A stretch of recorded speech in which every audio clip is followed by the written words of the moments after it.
السلام علیکم ورحمۃ اللہ وبرکاتہ۔ الحمد للہ رب العالمین، اللہم صلی علی محمد وعلی آل محمد۔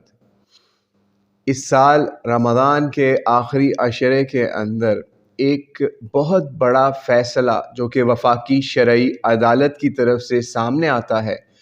اور اس کے اندر اسی بات کا اعادہ کیا جاتا ہے جو کہ آج سے تقریباً 30 سال پہلے بھی وفاقی شرعی عدالت کا فیصلہ آیا تھا 1991 کے اندر، کہ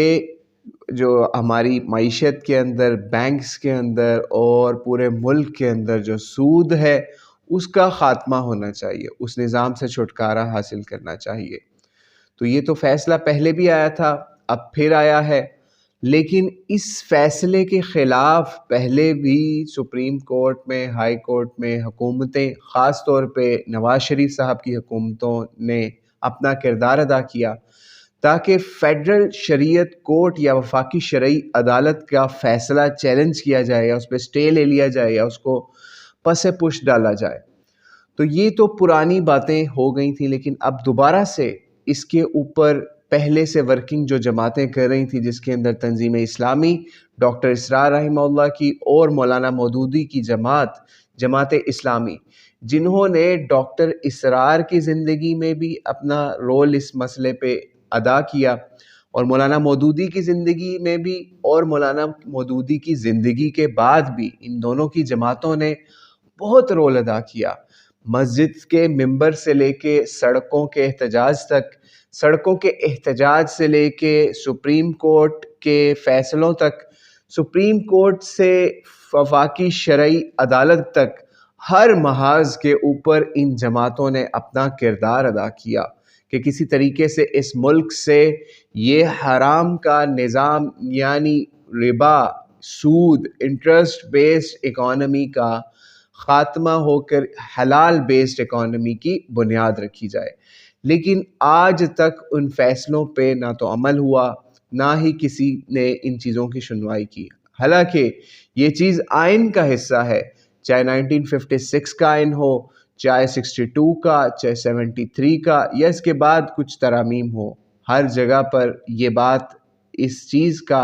اعادہ کرتی رہی ہے آئین کے اندر بھی کہ جو انٹرسٹ بیسڈ ربا جس کو کہا جاتا ہے اس اکانومی سے نجات حاصل کرنی ہے۔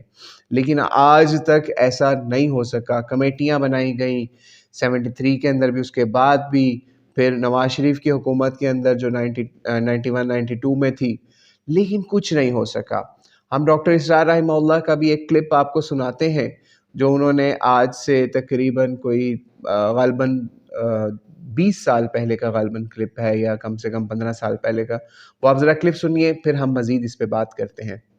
یہ ڈاکٹر محمد جہانگیر غوری صاحب ہیں، انہوں نے سوال کیا آپ نے 3 میں سے 2 نامراد اور ناپسندیدہ اشخاص یعنی بٹو اور ضیاء الحق کا ذکر فرمایا، تیسری شخصیت پر بھی روشنی۔ تیسرا سب سے بڑھ گیا اس میں، اور وہ نواز شریف۔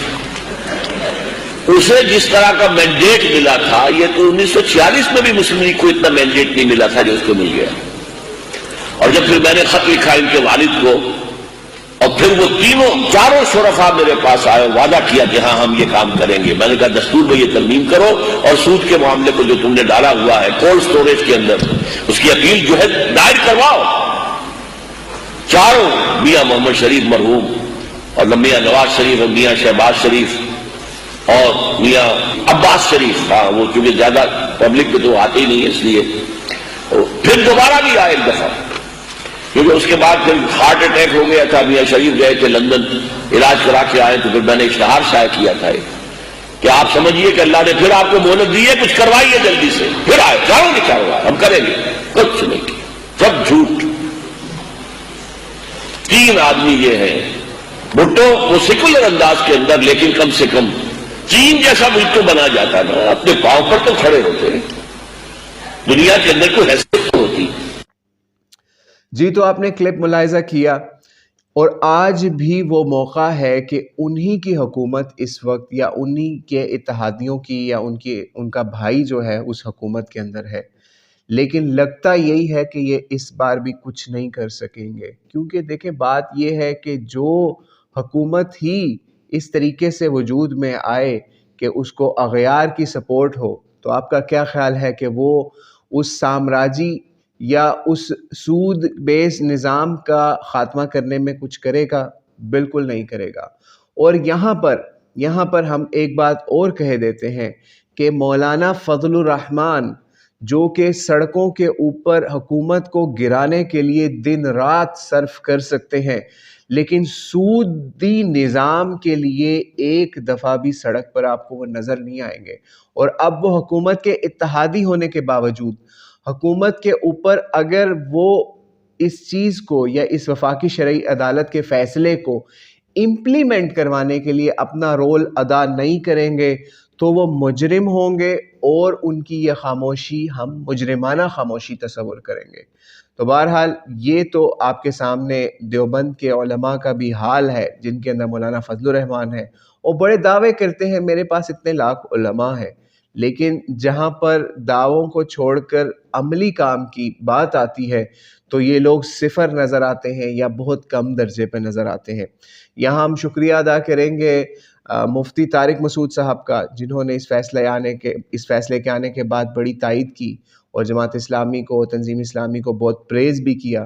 لیکن باقی علماء ان کے دیوبند کے کہاں سوئے ہوئے ہیں اس فیصلے کے بعد؟ یہ تو آپ کے سامنے ہی ہے کہ اس سے پہلے ان کی کیا سٹرگل تھی یا اب کیا سٹرگل ہے اس پاکستان کو کلمہ پڑھانے کے لیے، یا اس پاکستان کو اسلامی اقدار کے اوپر ڈھالنے کے لیے ان کا کیا کردار ہے، وہ سب کے سامنے ہے۔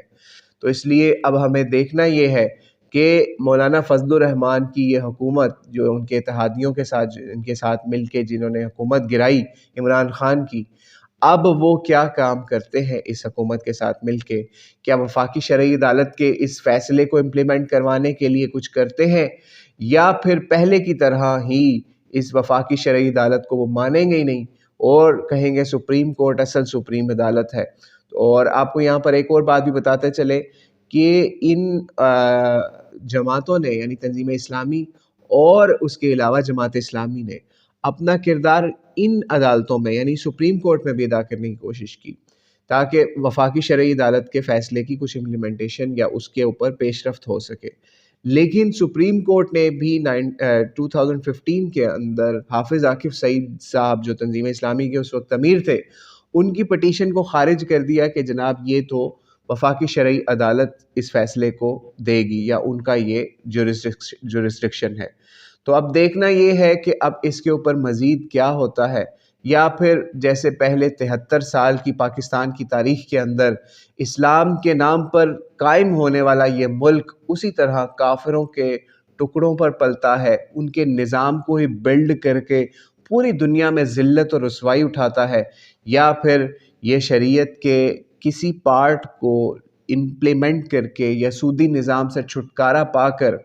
اللہ کی برکتیں سمیٹتا ہے، یا پھر اللہ اور اس کے رسول سے جنگ کے اندر ہی جڑا رہتا ہے اور اسی تباہی کا شکار رہے گا پاکستان اگر یہ اللہ اور اس کے رسول سے جنگ میں رہتے ہیں۔ اب یہاں پر کوئی کہے گا جناب باہر ویسٹ کے ملکوں میں تو بڑی ترقی اور یہ وہ سارا کچھ۔ بھائی جب آپ کلمہ پڑھتے ہیں تو آپ کو ویسٹ نہیں دیکھنا، آپ کو اللہ اور اس کے رسول کے احکامات دیکھنے ہیں کہ اللہ نے اپنے رسول کو کیا قرآن دے کے بھیجا، کیا نظام دے کر بھیجا۔ اگر آپ ان کے نام لیوا ہیں ظاہری طور پر اور آپ اس کا نظام نافذ نہیں کر رہے تو نہ تو آپ کو دنیا کے اندر کوئی اچھائی مل سکتی ہے نہ آخرت کے اندر۔ تو اب دیکھنا یہ ہے کہ مولانا فضل الرحمان یا ان کے حواری یا ان کی جماعتیں کیا اس فیصلے کو امپلیمنٹ کروا سکتی ہیں، یا پہلے کی طرح ہی یہ کرسی اور اقتدار کو چاٹنے کے لیے ہی حکومتوں میں آئیں گے اور یوں ہی ذلیل و رسوا ہوتے ہوئے نکل جائیں گے۔ السلام علیکم ورحمۃ اللہ وبرکاتہ۔